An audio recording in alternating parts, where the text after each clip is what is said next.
Hello दोस्तों, कैसे हैं आप। आज की कहानी का नाम है फुर्सत। भाभी जरा हमारे पास ही बैठ जाओ, कब से इधर उधर घूम रही हो। पूनम अपनी भाभी को टोकते हुए बोली। दीदी बस छत से कपड़े ले आओ, फिर बैठती हूँ। सीढ़ियाँ चढ़ते हुए बोली, अरे ले आना कपड़े, कौन से भागे जा रहे, इतने दिनों बाद ननंद आई है, नहीं कि 2 घड़ी बैठ कर हाल चाल पूछ ले। सास ने थोड़ा झिझकते हुए कहा।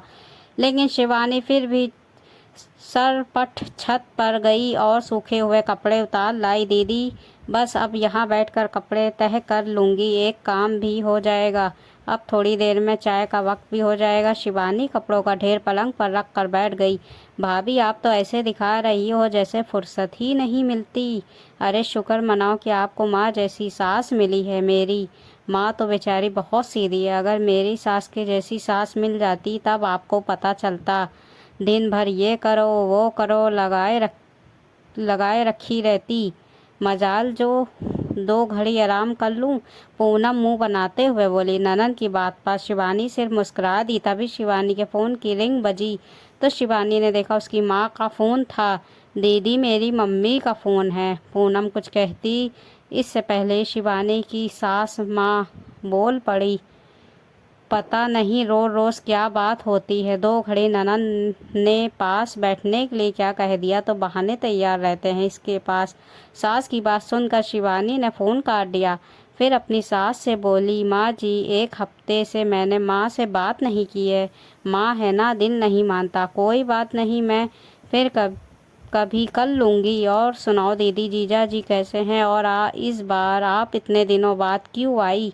शिवानी ने मजाक में अपनी ननद से कहा। अरे भाभी क्या बताऊं, यहाँ आने के नाम से ही मेरी सास चिढ़ जाती हैं। वो तो मैं ही जिद करके आ जाती हूँ। सच्ची भाभी इतनी खड़ूस सास तो ईश्वर किसी को ना दे। ननद की बात पर शिवानी सोचने लगी। मैं भी कहाँ पिछले 8 महीनों से अपने मैके गई हूँ, यहाँ तक कि फ़ोन पर भी यदि 10 मिनट से ज़्यादा बात कर लूँ तो सासू माँ के तेवर बदल जाते हैं। पूनम फिर बोली, भाभी शुक्र मनाओ कि मेरी सास की तरह मेरी माँ और आप पर रोक टोक नहीं लगाती, नहीं तो आपको पता चलता सास कैसी होती हैं। पूनम हर बात में अपनी सास को बीच में ला रही थी। थोड़ी देर बाद पूनम अपनी भाभी के कमरे में गई तो वहाँ खूंटी पर टंगे नाइट सूट को देखकर पूछ बैठी, भाभी आप नाइट सूट भी पहनती हो।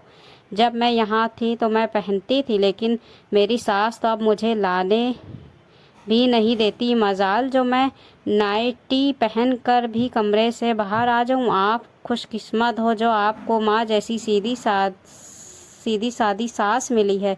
शिवानी को अब अपनी ननद की बातों से खुन्नस आ रही थी।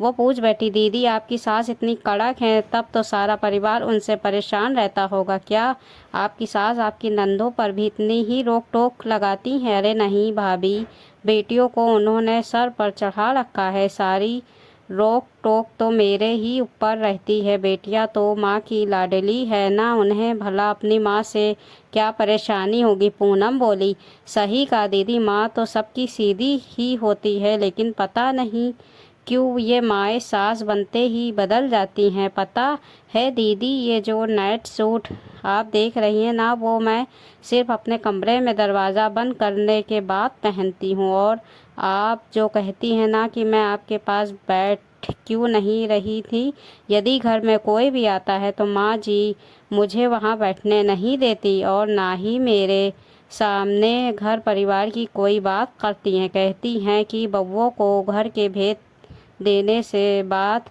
घर के बाहर निकल जाती है। सच बताऊं तो दीदी आपकी माँ सचमुच बहुत सीधी, लेकिन मेरी तो वो सास ही है और इसमें कोई नई बात नहीं है दीदी, क्योंकि सास बनने के बाद बहुओं को नियमों में बांध कर रखना शायद वो अपनी जिम्मेदारी समझती है। ये बात शायद मेरी माँ पर भी लागू होती है। शिवानी मुस्कुराते हुए बोली। पूनम निशब्द सी अपनी भाभी की बात सुन रही थी। उसे यकीन नहीं हो रहा था कि उसकी सीधी माँ सचमुच सास बनकर इतना बदल गई है, लेकिन उसे आभास जरूर हो रहा था कि भाभी ठीक ही कह रही हैं। जो सास उसके लिए कड़क मिजाज है, उसकी नंदों के लिए तो वो ममताई ममतामयी माँ ही है ना। सच में एक माँ जिस तरह अपने बच्चों की नादानी और कमज़ोरियों पर पर्दा डालती एक सास नहीं डाल सकती। आप सही बोल रही हैं भाभी। सच में माँ तो सबकी सीधी सादी ही होती, लेकिन सास तो सास ही होती है। भाभी अब नहीं कहूँगी कि आप खुशकिस्मत हैं। नहीं दीदी, खुशकिस्मत तो मैं हूँ जो मुझे आप जैसी प्यारी ननंद मिली है। शिवानी पूनम को बाहों में भरते हुए बोली, तो पूनम भी हंस पड़ी। ये वीडियो आपको कैसी लगी? अच्छी लगी लाइक सब्सक्राइब ज़रूर करिएगा।